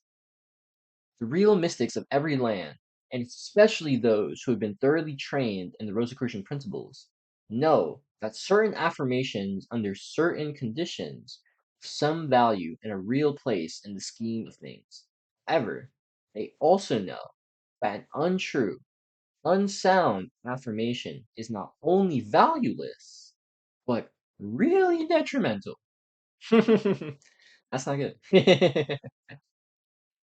How can the affirmation I'm in perfect health and in complete attunement with the divine have any effect upon the physical condition of a person who at the very moment is making the affirmation is suffering from pain due to some diseased or abnormal condition? Pain is not something that should be affirmed out of existence, try to be willed out of existence to the mind, right? As a condition unwarranted by nature and unauthorized by the divine. No, it is one of the divine's own creations. And it is a perfectly natural thing when the body is diseased or in some abnormal physical or mental condition. Pain, like everything else, always has a cause for its existence. and a reason for its manifestation. That is very, very, very important. It's so important. You can't just try to will your way out of what's already happened. The physical plane is it's an effect. It's already happened. Like, what do you mean?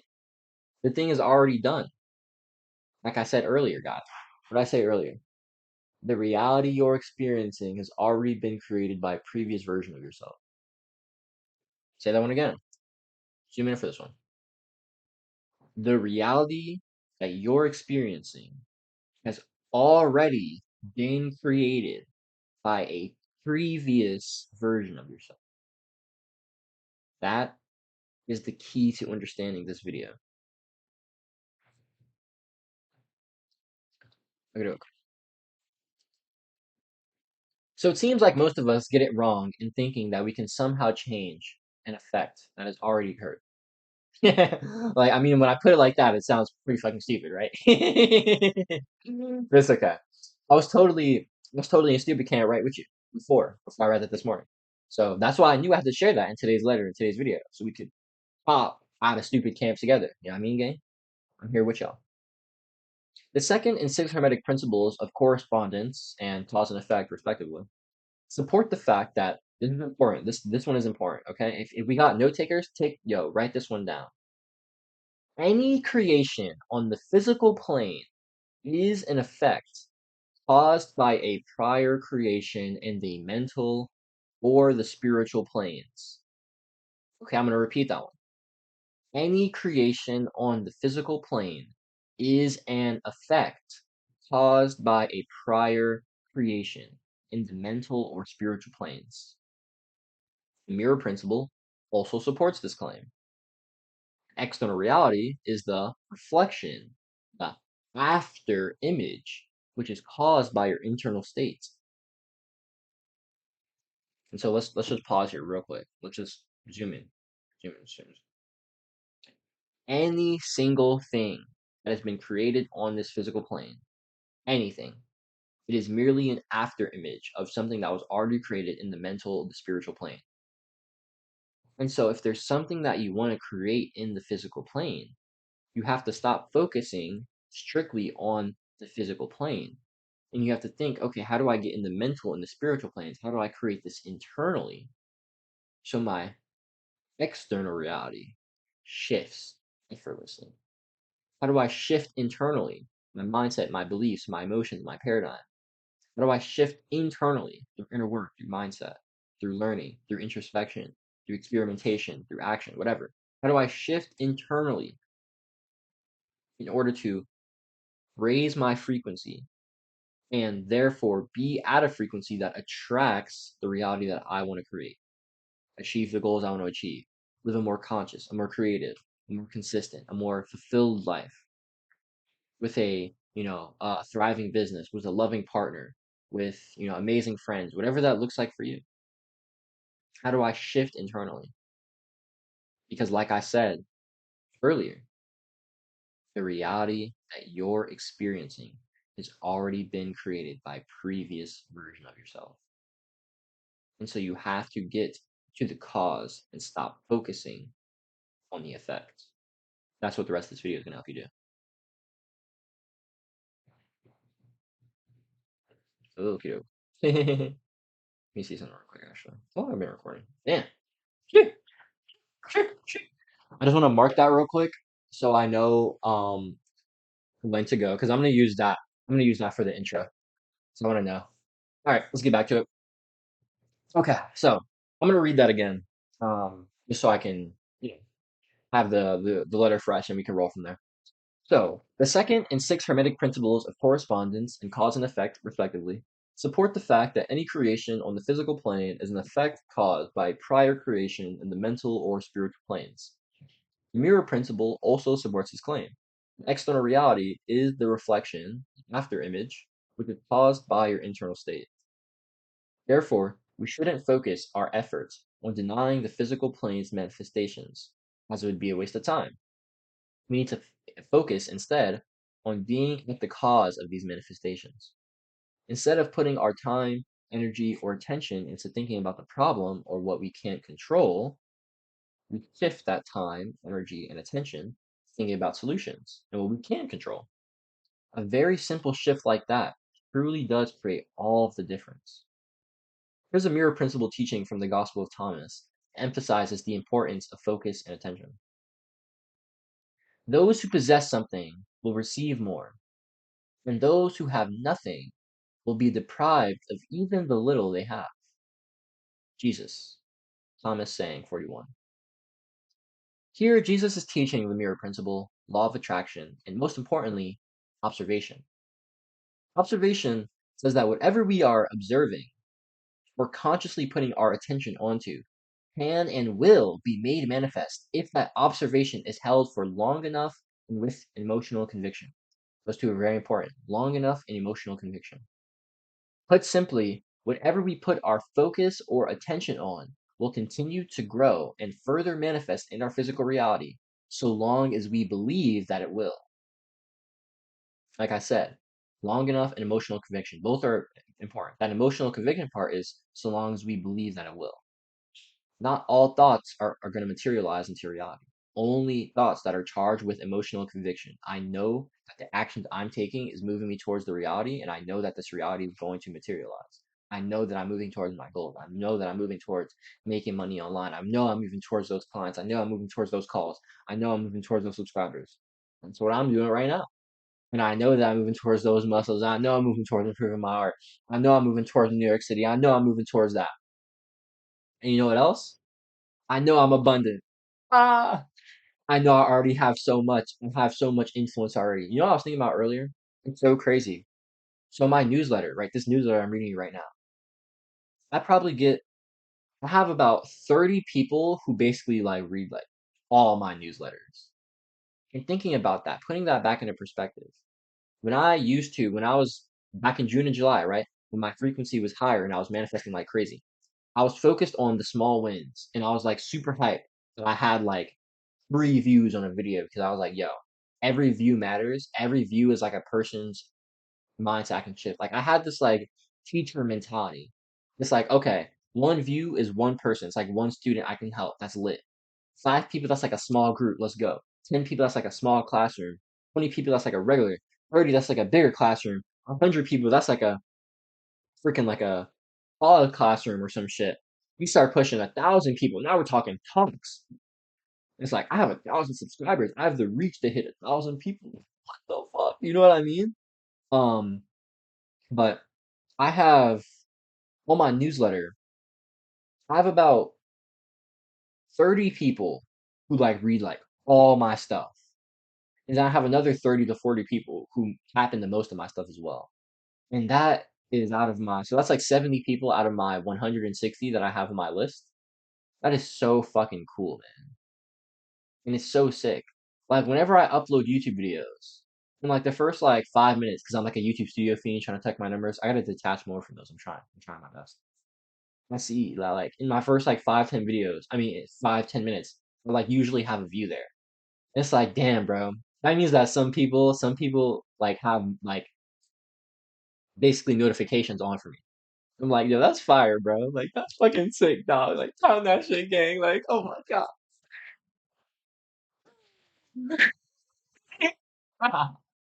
It's so cool that I can have that kind of impact on people through my experiences, my life, my wisdom, my stories.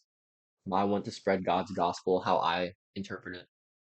It's just it's pretty cool. So that's yeah, that was just a little that was a little tangent about me.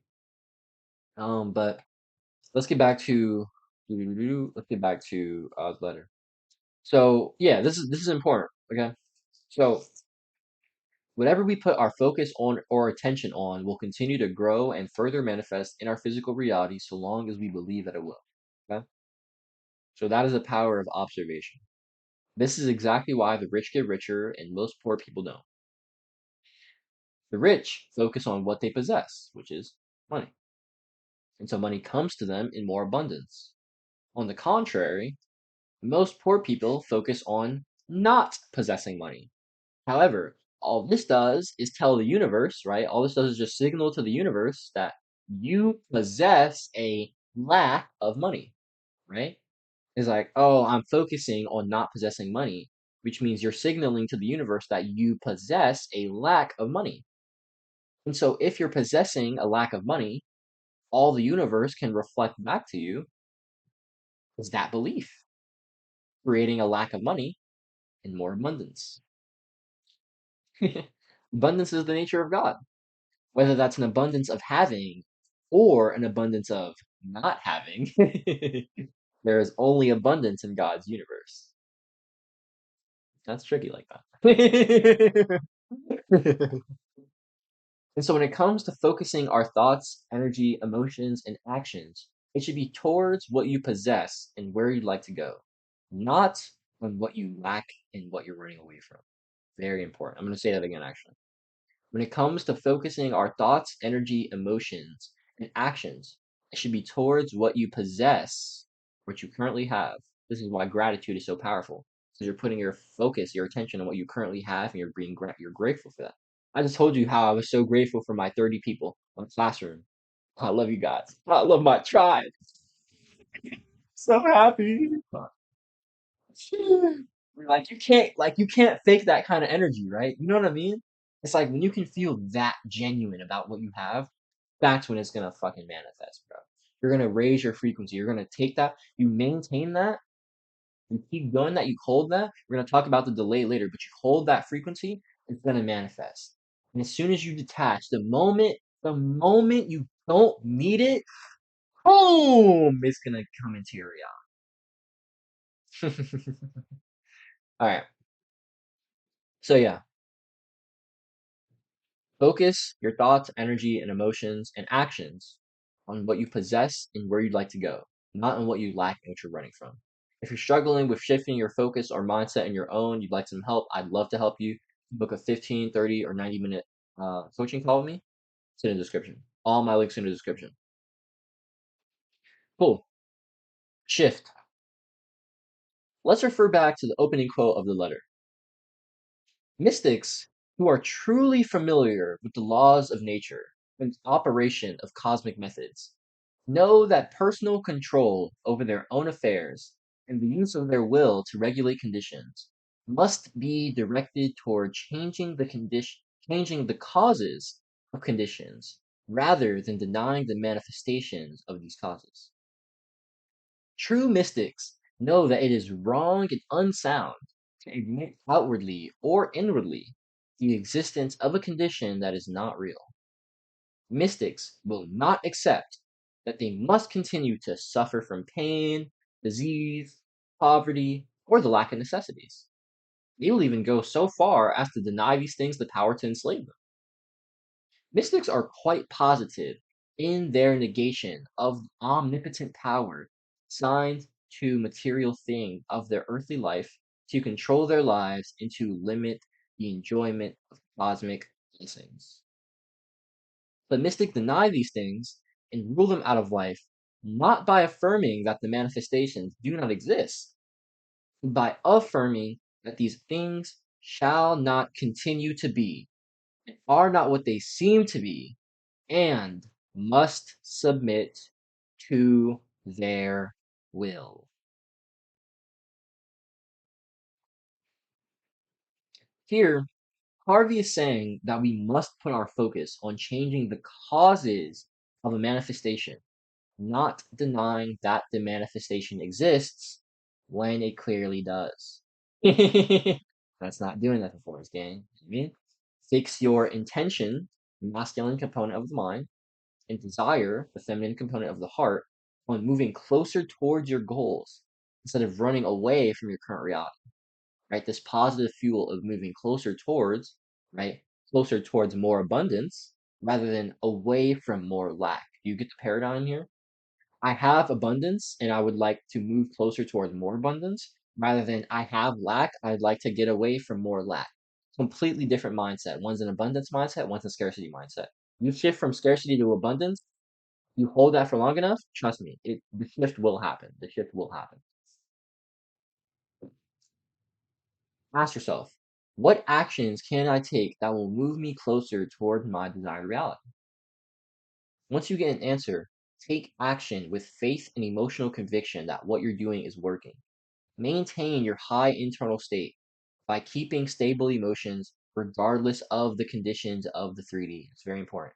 Regardless of if circumstances are good or bad, high or low, positive or negative, you maintain emotional stability regardless of the conditions of the 3D. This emotional conviction is crucial in overcoming the delay, like I mentioned earlier, in the mirror principle. If you don't hold emotional conviction and maintain emotional stability, you could risk not materializing your desired reality. A key nuance in the mirror principle is that of the delay.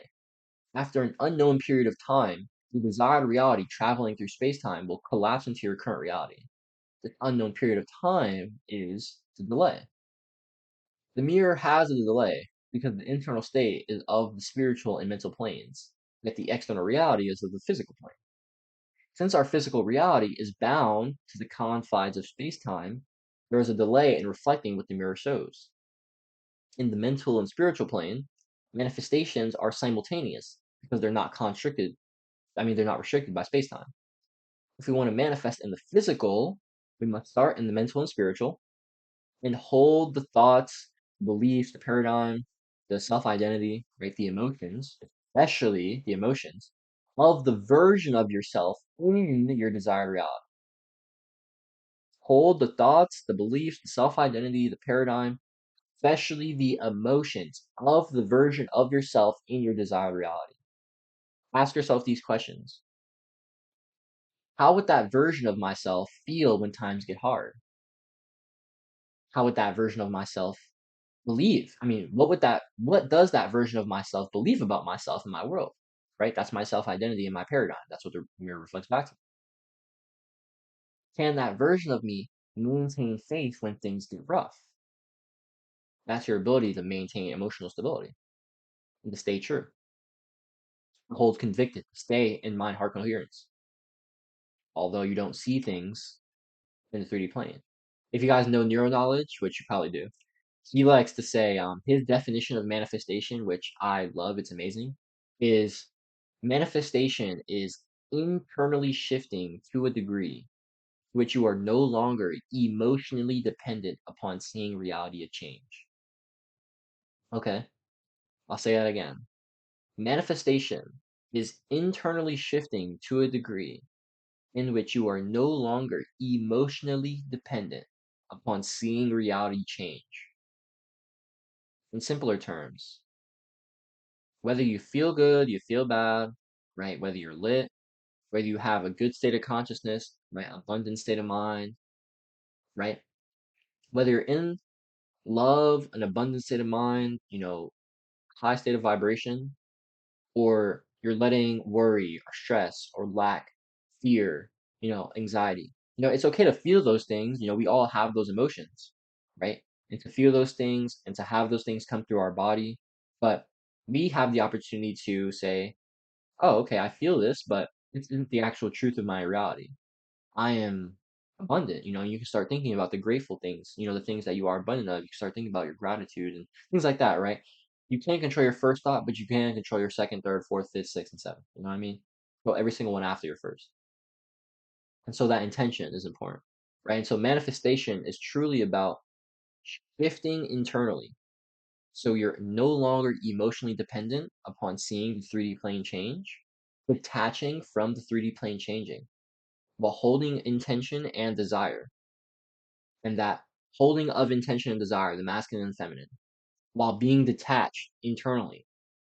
If you hold that desire and intention long enough while being detached, uh, that's when it can manifest. All right. So ask yourself those questions. How would that version of myself feel when times get hard? How would that version of what does that version of myself believe about myself and my world? And can that version of myself maintain faith when things get tough? As you align with that version of yourself in your desired reality, the mirror will be forced to reflect what you're already showing the mirror. That's very important. The mirror can only show what you already reflected. Maintain this internal frequency for long enough, and watch your external reality shift in order to match it. It's crucial that you take action in alignment with what you want to manifest. Think about money. Money is a material manifestation of abundance. But what is abundance? $1,000, $1 million, $1 billion, $1 trillion? Is abundance even money? Right? None of them, all of them? Yes. The truth is, abundance is mindset. Abundance is a state of consciousness. Abundance is a way of life. Abundance is merely a state of possessing more than you need. That's it. It's actually very simple. Back in mid to late May, before I made my first dollar online, I would constantly call myself broke, constantly focusing on lack. And therefore, I was reaffirming the reality I was in. Although I was taking action to a change, right, change that reality, posting videos, marketing my coaching, trying to make money online, I was still putting so much of my mental energy, right, my thoughts, my mindset, my beliefs, my paradigm, and my emotions into my lack of money. AKA, I was focusing on possessing a lack of money. And what did Jesus teach us earlier? Those who possess something will receive more, and those who have nothing will be deprived of even the little they have. If you want to manifest something in your life, you must demonstrate through your actions that you already possess it. Right? Those who possess something will receive more. And so by demonstrating that we possess something, action, that reflects to the mirror, right? This shows the mirror. By us showing that we have something, that internally we are something, that means that the mirror can actually reflect that back to us and therefore give us more. Money is a material manifestation of abundance. And so how do we demonstrate abundance? By giving. You can only give something that you have. Therefore, by giving anything, you demonstrate to the universe that you have it, causing the universe to reflect that state back to you and materialize the matching physical reality. So how can you give abundance to demonstrate your abundance to the universe? Give love, give laughter, give happiness, give knowledge, give money, give skills, give accountability, give help. I'm going to stop there because 8 represents money and abundance in numerology. But I think you guys get the point, though. Give. Before you attempt to take a breath, you must first give one. I actually heard that from Nero, but Nero quoted that from someone named Reverend Ike. I actually don't know who that is, but I want to give the person their proper quote, so Reverend Ike said that. Before you attempt to take a breath, you must first give one. You must first give in order to receive. Show the universe what you already possess, and it shall serve it to you in greater abundance. Coolio, coolio, coolio.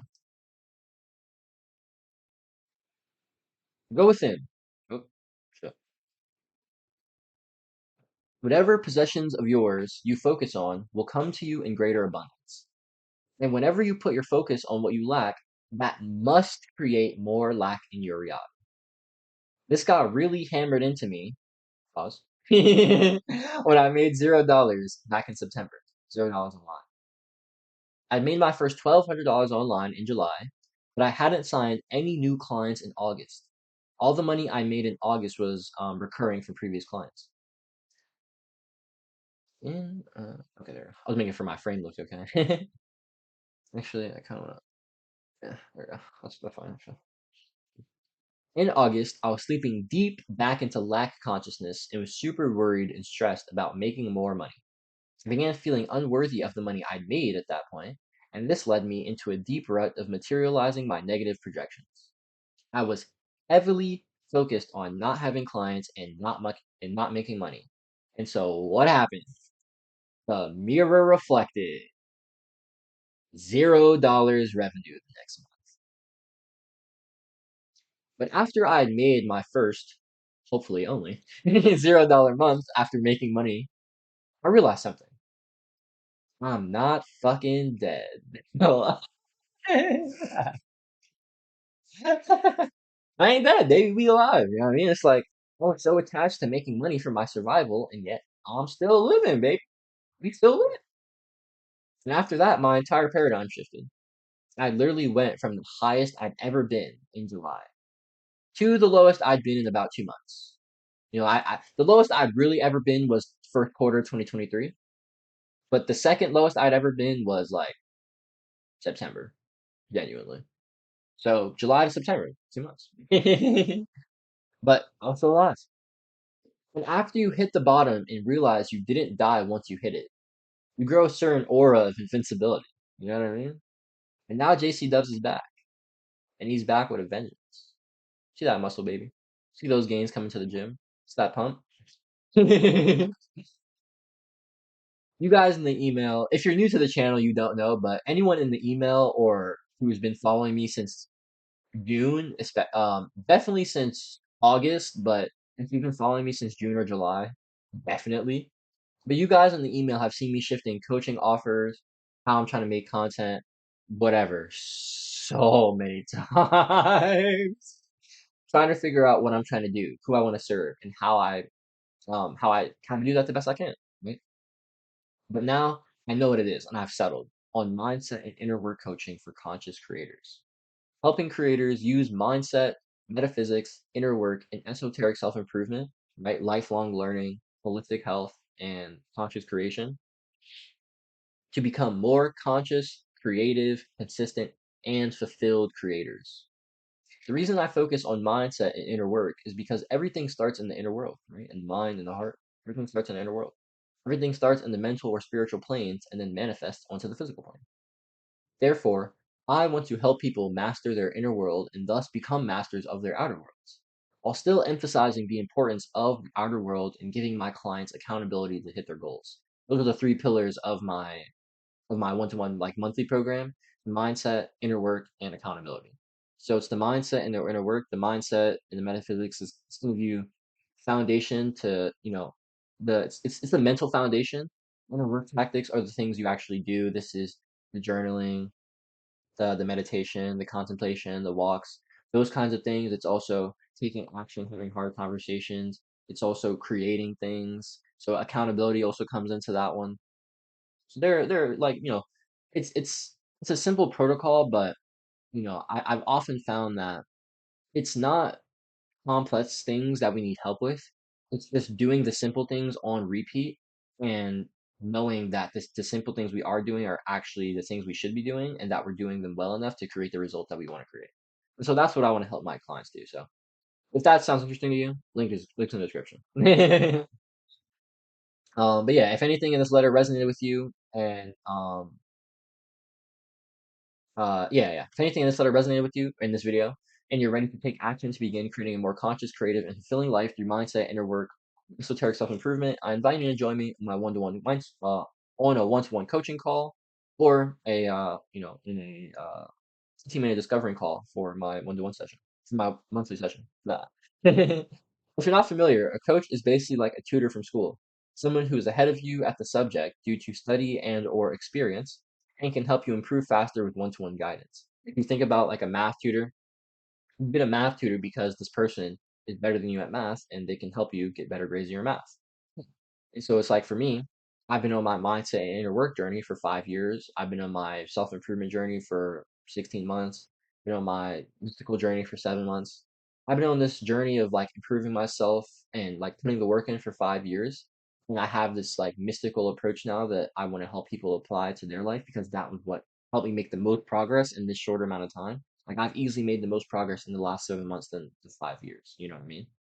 And that was because of this mystical experience and these esoteric concepts. So I want to help people incorporate those. So I feel like we don't often need something super crazy. We just need to know that what we have can work and that we have someone who can help us do it. And if that sounds like me, I'd love to be your guy. You know what I mean? I've been on my mental health and inner work journey for 5 years. Paired that with my lifelong love for teaching, avid listening skills, 16 months of self-improvement experience, and 7 months of studying and practicing mystical and metaphysical teachings. If you're someone who wants to become a more conscious, creative, and fulfilled creator, I can help you shift internally in order to I can help you shift internal can help you shift internally in oh okay. So I just This is just a bad wording. I can help you shift internally, which allows you to effortlessly take aligned action towards achieving your goals. In the description, I have 15, 30-minute, and 90-minute coaching calls. You can see those on my site. And I also have a 15-minute discovery call if you're ready to work on a way more intimate basis on a month-to-month basis. Julio. So, final thoughts. Let's go. We actually get to the end of the video. Nice. We finally stopped working. Yo, I swear. Let me just say this real quick. I wrote this video. I mean, I wrote this. It took me like 3 or 4 hours, I think, to write this letter this morning. Um, like I was reading. I was on my Kindle. I was reading the book, Rosicrucian Principles for the Home and for Business, and I saw these like quotes that I've quoted in here, and I just got so inspired. So I wrote this, and it took me like 3 or 4 hours to write it. And I was like, bro, I gotta make this a podcast, bro. So I'm like, yo, we're on that. And so I've just been working all morning. I haven't eaten anything. Honestly, this like me not eating breakfast, like I really don't like eating until I've done my mental work, my writing and my recording. I don't like eating. Like I like eating when the work is done. You know what I mean? I feel like that's like, all right, boom, cool. That's not good for me trying to gain weight in the gym, trying to gain muscle. You know what I mean? So that's unfortunate because like I haven't eaten. So it's 3 p.m. right now. I've been up since like 5:30, and it's 3:33 actually. Pretty cool. But yeah, I've been fasted all day, so this isn't good for my gains, but gotta serve the people. Mission. Mission comes first, gang. But yeah, final thoughts. Let's get it. Let's wrap this video up, baby. Shift your focus. All right. Remember when I was talking about reprogramming yourself towards the beginning of this video? This is what I mean. Read new books, consume new content, hang around new people, invest in mentors. Take actions that align with moving the needle towards your goals. Don't focus on what you lack and what you can't control, aka present circumstances. You can't control present circumstances because they're just an effect of what already happened, right? What have we been saying? We've been saying the reality you're experiencing has already been created by a previous version of yourself. And so don't focus on the conditions that you're experiencing right now. Focus instead on these two things. One, focus on what you have. This is why gratitude is such a potent mental and spiritual health practice. Funnily enough, while writing my story about focusing on lack and being broke, while I was like writing this earlier, I started thinking about all the ways I have abundance and just got so fucking happy. Like I literally got up. I swear to God, like I was sitting here writing this. I was writing this on my phone actually, and I literally got up and I was just like, duh, duh, duh, duh, duh, duh, duh. You to call me on my cell phone. Ta ta ta. Wait, wait, wait, me, love, love. Call me on my cell phone. I mean, like, wait, wait, me, love. What? I know now, let me. Oh, hey. You can only mean one thing. Uh, uh, I know now, let me.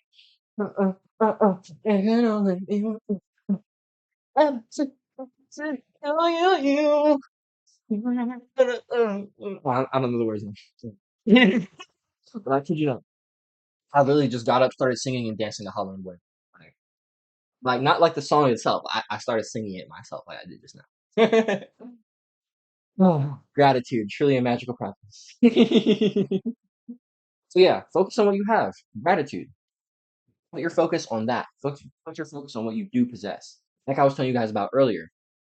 When I was putting my focus on what I did have in June and July on the subscribers I did have and how I was so grateful of those and how I can affect and impact the people I was impacting, I was growing more and more. And then I stopped focusing on that in August and September. And what happened? I stopped growing as much. Right? From May to August, the 101 days of my daily uploads, I went from 69 to 1,100 subscribers. Since August, it's currently November 19th. So in that 4 months, August, three, August, September, October, November. Oh yeah, no, it's been 4 months. Actually, almost 4 months. So almost 4 months. In the almost 4 months since I stopped my daily uploads, my 101 days of daily uploads, I've gained only about like 150 subscribers. You know what I mean? So The growth has not been the same. And of course, that's how life works. I love the saying, nothing happens and then everything happens. And that really like the asymptote graph, it goes like this. Uh, uh, uh, uh, uh, uh, boom. It's like it starts off slow. I think we were already there. It starts off slow and then it shoots up. Nothing happens and then everything happens. Obviously, when you're putting work in, this is the delay of the mirror. Nothing happens because the delay. And then everything happens because finally reality materializes. But um, I feel like that's kind of just how everything. That's kind of just how life works. And so my I basically cashed in. I felt like on the work I did. So in July, I cashed out on the work I did in May, June, and July. And so since then, since I haven't like kept up the momentum, there's nothing to cash out on. You know what I mean? And so now I'm getting back into that. Now I do feel like I'm actually like I've built up enough like cash out reservoir.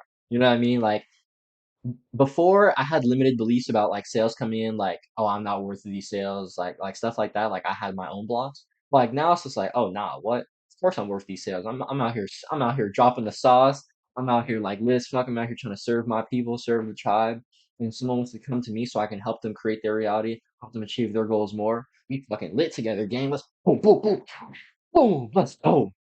I'd love to help them. I'd love that to be number 14, you know what I mean? Number 14 out of 1,000. It's my goal to serve 1,000 creators by the end of 2028.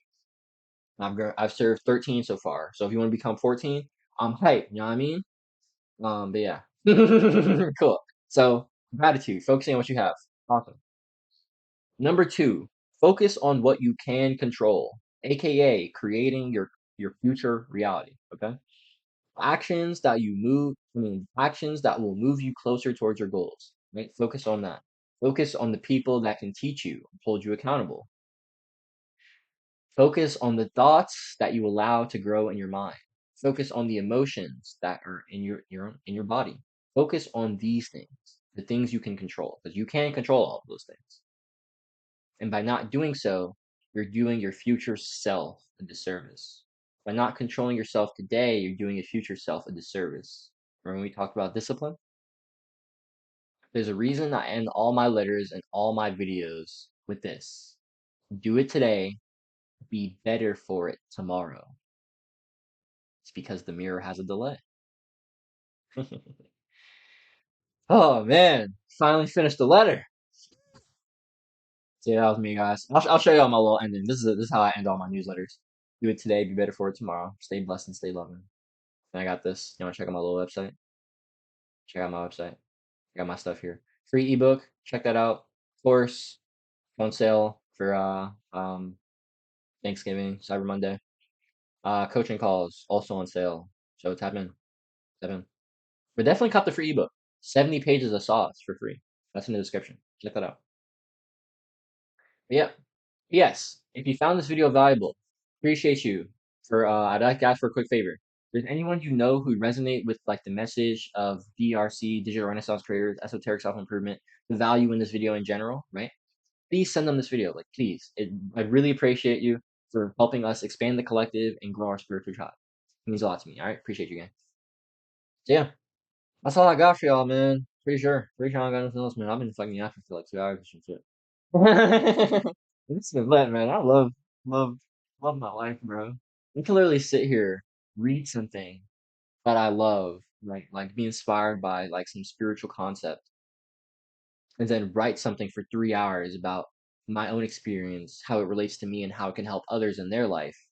And then I can record something for 2 hours about that, and then that can help people through writing, through the recording. I can help people, I can serve people, and this could eventually come back and pay me if people find this valuable, if this provides enough value to people. Like one, I get to create because it's cool and I love it, and I'm learning and I'm producing and I'm creating from something I love, which is sick. I'm learning, which is sick, and creating, which is sick. I'm fulfilled because I'm serving people and I'm helping other people, which is sick. I'm spreading love, which is sick. I'm spreading God's love and wisdom, which is sick, and I have the potential to make money online.